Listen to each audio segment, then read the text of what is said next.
Peacemaker has been a standout hit, and to celebrate what I hope is a serious change with the DCEU, we're making a different type of video about what makes it so different from DC's other projects, so spoilers if you haven't caught up to at least episode 7. For a while now, DC has had this weird misconception of being the dark side of the coin, with Marvel being the happy, cheery, sunshine side, when both of them have their dark stories, and they know when it's time to break them out, but they both have a decent mixture of comedy and soul-crushing stories to choose from. Admittedly though, DC does tend to lean more into those, and especially that's evident with the DCEU.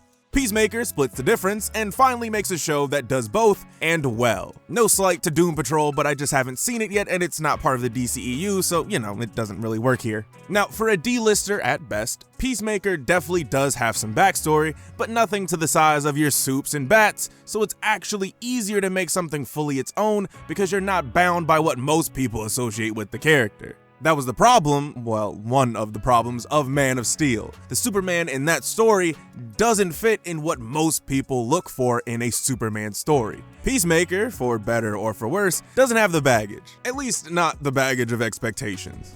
Without all that baggage, James Gunn has been able to update the character and add some extra gunpowder too. Pun very much intended. For example, Vigilante is completely different from the Adrian in the comics, who is a lawyer turned judge turned Daredevil / Punisher combo. In the comics, Adrian is far less socially inept man who should be on a watch list, and more standard generic hero with tragic backstory. None of the characters named Judo Master, as far as I know, ever wore a TDK Party City costume, but I like it. Amanda Waller did have children in the comics, but none that she coaxed into being in the family business, and instead of having an actual Nazi dad, in this, Peacemaker has this no-eyebrow having ass white supremacist dad who is both simultaneously smart enough to create powerful helmets and quantum pocket storage containers while also being dumb enough to have his children fight and then shake a child that is obviously having a seizure. Really seems like that's an oversight, but what remains throughout is Peacemaker's desperate need to be accepted, especially by his father.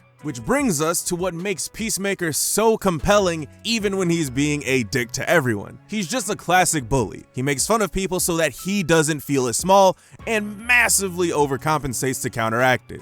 Chris uses the Peacemaker moniker to be the man that he wants to be, confident, has the respect of others, and the ladies love him. In the comics, Peacemaker has a lot of the same killing is the way to peace, but he's far more serious and actually haunted by the souls of those he's taken to the river Styx, or at least he thinks he is. It's kind of up in the air if it's all in his mind or not. But the show takes the most important part of his character, his deep internal sadness, and works around it. Going back to the broad DCEU, there's plenty of sad Superman stories, for example, out there, but they all come from a singular place. They take the core of him, whether it's his relationships or his humanity, and look more into that.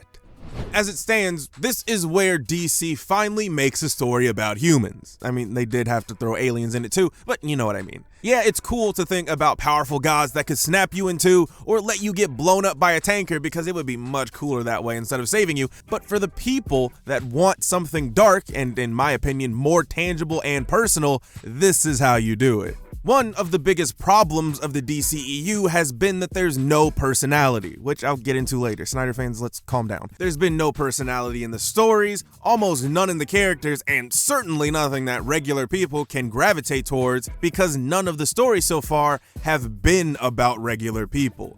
Regular people have always just been on the sidelines, and the closest thing to a regular person who was given powers was Shazam, which, coincidentally, alongside with the Suicide Squad, are two of the highest rated in the DCEU, although to be fair, Wonder Woman is the highest right now by a few points. But then there's the solely Zack Snyder version of Justice League, and while it is ranked very high, I do have a hard time believing that it's not just a bunch of Zack Snyder fans who made it that way, and not general audiences who wanted to watch a 4-hour movie. Point is, Peacemaker shows that you can take a character that 4 people in the world cared about before, throw him into a story about alien butterflies with a cast of misfit characters that would make Scooby and the gang look like a cohesive task force, and it can still be serious and deal with issues like depression, issues like familial abuse and mental illness, and still find time to make jokes. I mean, James Gunn has a very particular style of filmmaking, and he doesn't conform in this either. Even in the episodes he doesn't direct, to a Joe Schmo like me who knows absolutely nothing about actually making shows or movies, it still feels the same to me. A lot of that probably has to do with Gunn still being the writer behind each episode, but you know, I'm a visual guy. Now, to say that the DCEU doesn't have a style would be wrong. It definitely does, but when I say that there's no personality, I mean that there's nothing making it stand out from the rest of the landscape. The DCEU is like the generic first-person shooter that comes out to trick your grandma into thinking it's Call of Duty. With Peacemaker, you get the colorfully crude and sometimes rude style of Gunn, and while, just like Snyder, his style isn't for everyone, and some people might get turned off of it, it's way more inviting than most of the DCEU's offerings so far. But that was all of the big things. What makes Peacemaker so great is that it also takes the time to highlight the little things too, which really makes this feel like a personal story with real characters. You know, like that intro that everyone loves. It's the perfect encapsulation of Peacemaker and how he sees himself. He's the main character of the world, and everyone else is helping him put on the best show he can as the Peacemaker. Throughout the show, we see how much of the facade is fake and how everything he puts out is this choreographed machismo because that's what he thinks he should do or the type of person he should be. But we also see that in how the characters grow, like with Economos and him not dyeing his beard after Peacemaker constantly makes fun of him for it. The interpersonal relationships between characters also change and grow too, and it's done in a way that doesn't feel forced, usually, and works to, again, make the audience actually care about these characters. When looking at the broader DCEU, no one really changes. Sure, Batman decides not to send Clark to that big Krypton in the sky, but everyone makes fun of that scene for a reason. It's not natural and definitely isn't in character, given what we know about this version of Batman. Wonder Woman really just learns that men aren't as bad as she thinks, but that's about it. And I never saw Aquaman because even Jason Momoa couldn't get me to care. Now, Peacemaker does have something that the other DC characters that we've seen so far just haven't had the luxury of yet, and that's the length of its project. Now, the MCU did fine without adding shows into the fold, and honestly, I liked it better when I just had to watch 2 or 3 movies a year without adding 4 shows, but this is about DC getting better, not Marvel getting worse.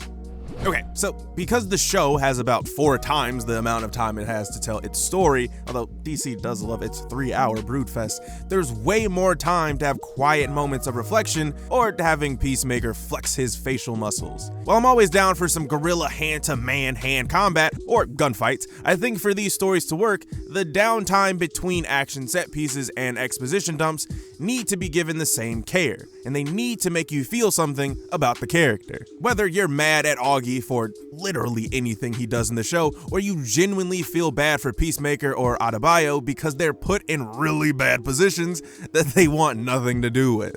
Being able to pace out these moments and giving them the time they deserve, even if sometimes they get interrupted because someone had to ruin it. One thing that has really stifled the DCEU so far is the lack of that pacing and making something that doesn't feel like they're cramming in a 6-hour miniseries into a 2-hour movie. Unfortunately, for the majority of the DCEU going forward, they're still not going to have the luxury of that, but with the Suicide Squad working and other non-uber violent properties like Shazam and Flash seeming to be on the right path, maybe they'll carry this momentum into the future. But what exactly can Peacemaker mean for the future of the DCEU? So DC's upcoming slate is actually insane, although let's be honest, most of these probably aren't going to happen or see the light of day. However, maybe Peacemaker can lead to an important change of the landscape. Instead of focusing on this massive universe, maybe it should be a little more segmented. Instead of a main continuity, the shows and movies can operate on a sort of need-to-know basis. So instead of a well-connected singular universe, maybe they could go the Elseworld route. Luckily for characters like Batman and Superman, you really don't need to establish them, so when the Booster Gold movie comes out, there can be a companion show to establish his place, or as some people have speculated, although I really don't think it'll happen, because the little alien butterflies have a similar technology to the Blue Beetle, which leads to Jaime Reyes, and given his relationship to Peacemaker, maybe this could be a setup to that. Now, I don't think that this is necessarily the best strategy because the DCEU has done this already with Wonder Woman, Cyborg, Flash, and now that I think about it, pretty much the entire Justice League roster. I think it's better to give these characters room to grow instead of forcing them into a show or movie because they have their own show or movie coming up and we need that brand awareness, synergy, and whatever other corporate buzzword that ends up destroying these projects. The only thing that we can hopefully say for sure is that the positive press surrounding Peacemaker and the Suicide Squad, since they're so similar, shows that DC is making better choices when it comes to the direction they're going in. The Flash movie is still pretty iffy to me. The Batman isn't in the DCU, so it doesn't count. And while Black Adam does have both Hawkman and Dr. Fate in it, which is extremely dope to me, again, it comes back to the problem we just talked about. But, and this is a big but, maybe, just maybe, they won't make the same mistakes again. Peacemaker shows that DC is at least trying to change things up and move in a good direction, and while just like Peacemaker, they've been the butt of a joke for almost a decade now, maybe they're finally growing into their own.